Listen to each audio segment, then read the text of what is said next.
One summer's day, Thomas and Percy were idling in the station when Bertie the bus arrived. "Have you noticed something?" said Bertie. "What sort of something?" asked Thomas. "The Fat Controller. He seems different," replied Bertie.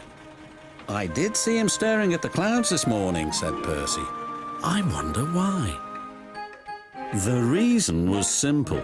It was Lady Hatt's birthday and Sir Topham had a new outfit. "It's perfect for my birthday party," said his wife. "You'll look splendid, Topham dear."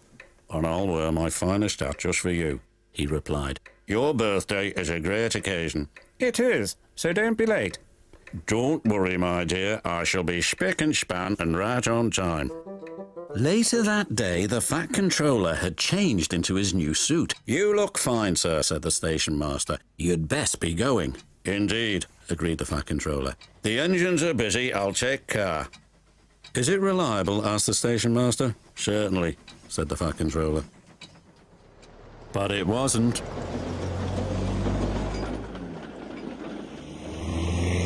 As he sped along, he suddenly saw a large hole in the road. He braked hard, but it was too late. "Bother! Now I've got a puncture. If I change my wheel, I'm sure to dirty my suit, and that would never do." Just then, he heard Caroline. "I have to attend my wife's birthday party, and I cannot be late. Please give me a lift." "I'll try, sir."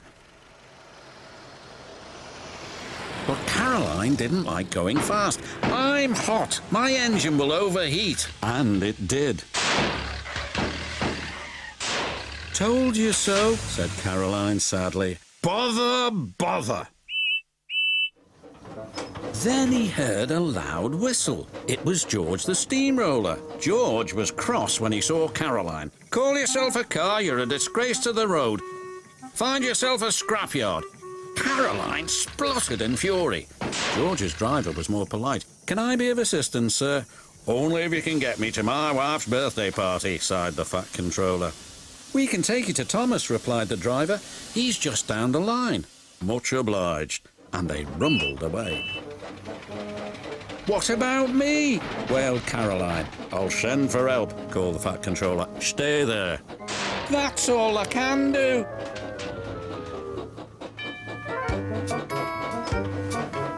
George was enjoying rolling along the lane, but not the Fat Controller. Oil splashed everywhere. Worse was to follow. "Help!" cried George. "Something snapped."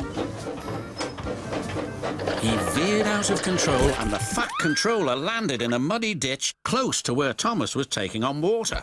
Bother, bother. Thomas had never seen the Fat Controller in such a mess. "Can I help you, sir?" asked Thomas's driver. "Yes, please. Get me to the station as fast as you can." "I'm afraid our fireman's been taken ill." "Then I'll be your fireman," sighed the Fat Controller. Thomas was excited. The Fat Controller had to work hard. Coal dust and smut flew everywhere.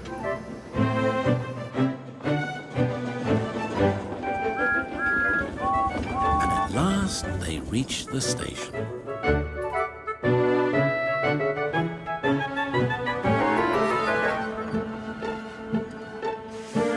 The Fat Controller looked at the clock.